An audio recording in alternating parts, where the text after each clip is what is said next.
एक वक्त था जब रांची, जमशेदपुर, धनबाद और बोकारो ये सारे शहर बिहार के हिस्सा थे।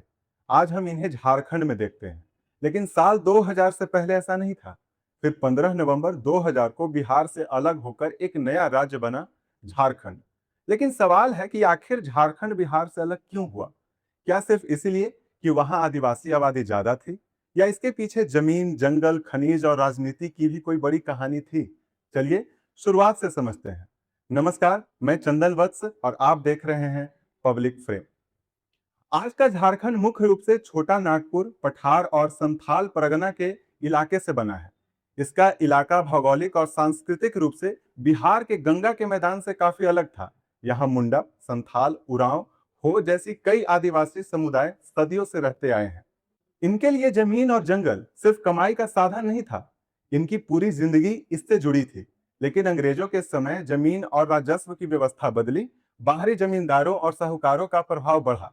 जमीन को लेकर विवाद बढ़े और इसका विरोध भी शुरू हुआ। 1855 में सिंधो कान्हू के नेतृत्व में संथाल हुल हुआ। इसके कुछ दशक बाद बिरसा मुंडा सामने आए।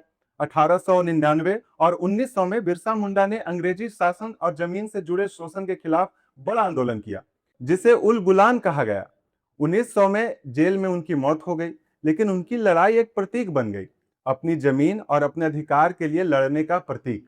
अब कहानी में दूसरा बड़ा मोड़ आता है, खनिज। छोटा नागपुर का इलाका कोयला, लौह अयस्क, बॉक्साइट और दूसरे खनिजों से बेहद समृद्ध था। धीरे धीरे यहाँ खनन और उद्योग बढ़ने लगे। जमशेदपुर में स्टील उद्योग आया, धनबाद कोयले का बड़ा केंद्र बना। बाद में बोकारो भी बड़े औद्योगिक क्षेत्र के रूप में विकसित हुआ। यानी जिस इलाके को अक्सर गरीब और पिछड़ा माना जाता था, उसी जमीन के नीचे देश के औद्योगिक विकास के लिए बेहद महत्वपूर्ण खनिज मौजूद थे। और उस समय एक बात याद रखिए, झारखंड कोई अलग राज्य नहीं था। रांची, जमशेदपुर, धनबाद सब बिहार का हिस्सा थे।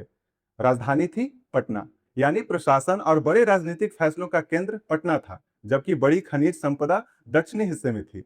इस खनिज और उद्योगों से अविभाजित बिहार की अर्थव्यवस्था में बड़ी भूमिका निभाई।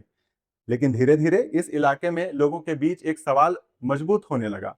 हमारी जमीन से खनिज निकल रहे हैं, हमारी जमीन पर उद्योग लग रहे हैं, लेकिन हमारे इलाकों के लोगों का विकास और फैसलों में इतना हिस्सा मिल रहा है। और इसी के साथ एक और समस्या थी, विस्थापन। खदानें खुली, बड़े प्रोजेक्ट लगे, उद्योग आए, लेकिन इसके लिए जमीन भी चाहिए थी। कई लोगों की जमीन चली गई और कई परिवार विस्थापित हुए। यानी एक तरफ देश के औद्योगिक विकास हो रहा था, दूसरी तरफ स्थानीय लोगों के सामने अपनी जमीन और रोजगार का सवाल खड़ा हो रहा था। अब इसी माहौल में अलग झारखंड की राजनीति मांग मजबूत होने लगी। 1930 के दशक में आदिवासी महासभा ने अलग क्षेत्रीय पहचान की मांग को आवाज दी। फिर सामने आए जयपाल सिंह मुंडा। उन्होंने इस मांग को राजनीतिक रूप दिया। आजादी के बाद झारखंड पार्टी बनी और चुनावी राजनीति के जरिए अलग राज्यों की मांग उठाई गई। लेकिन अलग झारखंड उस समय नहीं बना। क्यों? क्योंकि मामला सिर्फ पहचान का नहीं था। बिहार के दक्षिणी हिस्से में देश के बड़े कोयला और खनिज क्षेत्र थे। अगर यह इलाका अलग हो जाता तो बिहार अपना बड़ा औद्योगिक और खनिज क्षेत्र खो देता। और दूसरी तरफ केंद्र के सामने भी एक सवाल था, इतने महत्वपूर्ण मिनरल बेल्ट को अलग राज्यों में देने का आर्थिक और प्रशासनिक असर क्या होगा? 1952 में केंद्र ने फ्राइड इक्वलाइजेशन पॉलिसी भी लागू की। आसान भाषा में समझिए, अगर झारखंड बिहार के इलाके से कोयला या लौह अयस्क देश के किसी दूसरे हिस्से में भेजना है, तो ट्रांसपोर्ट कॉस्ट को फर्क को कम कर दिया गया। इससे खनिज के सोर्स के पास उद्योग लगाने का जो प्राकृतिक फायदा था, वो कमजोर हुआ। यानी जिस इलाके के नीचे खनिज था, वहां उद्योग लगाना जरूरी नहीं रह गया। दूसरे राज्यों में भी उद्योग लगाना आसान हो गया। बाद में इसी नीति को मिनरल रिच ईस्टर्न रीजन, खासकर बिहार के औद्योगिक विकास के लिए नुकसानदायक माना गया। फिर 1970 और 1980 के दशक में अलग झारखंड आंदोलन ने फिर जोर पकड़ा। झारखंड मुक्ति मोर्चा यानी जेएमएम जैसे संगठनों ने आंदोलन को नई ताकत दी। अब आंदोलन सिर्फ आदिवासी पहचान की बात नहीं कर रहा था, इसके साथ जुड़ गए जल, जंगल, जमीन, रोजगार, विस्थापन और स्थानीय अधिकार। यानी सवाल था, हमारे इलाके के बारे में फैसला लेने का अधिकार किसके पास होना चाहिए? 1990 के दशक में देश की राजनीति बदली, क्षेत्रीय दल मजबूत हुए, झारखंड की मांग को राष्ट्रीय राजनीति में भी समर्थन मिलने लगा।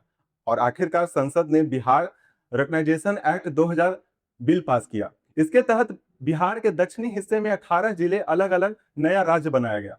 फिर आया 15 नवंबर 2000, झारखंड भारत का नया राज्य बना और तारीख भी खास थी। 15 नवंबर बिरसा मुंडा की जयंती है। यानी जिस व्यक्ति ने करीब 100 साल पहले जमीन और अधिकार के लिए आवाज उठाई, उसकी जयंती पर झारखंड एक अलग राज्य बन गया। लेकिन कहानी यही खत्म नहीं होती, क्योंकि आज भी एक सवाल पूछा जाता है, आखिर खनिज और प्राकृतिक संपदा से इतना समृद्ध राज्य गरीब क्यों है? झारखंड में विकास हुआ है, जमशेदपुर, बोकारो और धनबाद जैसे औद्योगिक शहर इसके उदाहरण हैं। लेकिन दूसरी तरफ राज्य में कई ग्रामीण और आदिवासी इलाके लंबे समय तक गरीबी, बेरोजगारी और बुनियादी सुविधाओं की कमी से जूझते रहे। क्यों? क्योंकि खनिज होना और लोगों का अमीर होना एक ही बात नहीं है।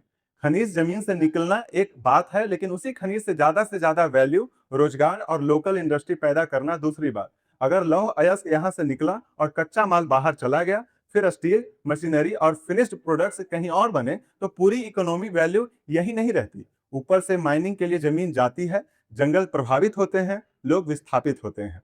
इसीलिए असली सवाल सिर्फ ये नहीं है कि झारखंड के पास कितना खनिज है, असली सवाल है उस खनिज से पैदा हुई संपदा कितना हिस्सा यहाँ के लोगों की जिंदगी बदल रहा है। और शायद यही बिहार से झारखंड होने की पूरी कहानी का सबसे बड़ा सवाल है।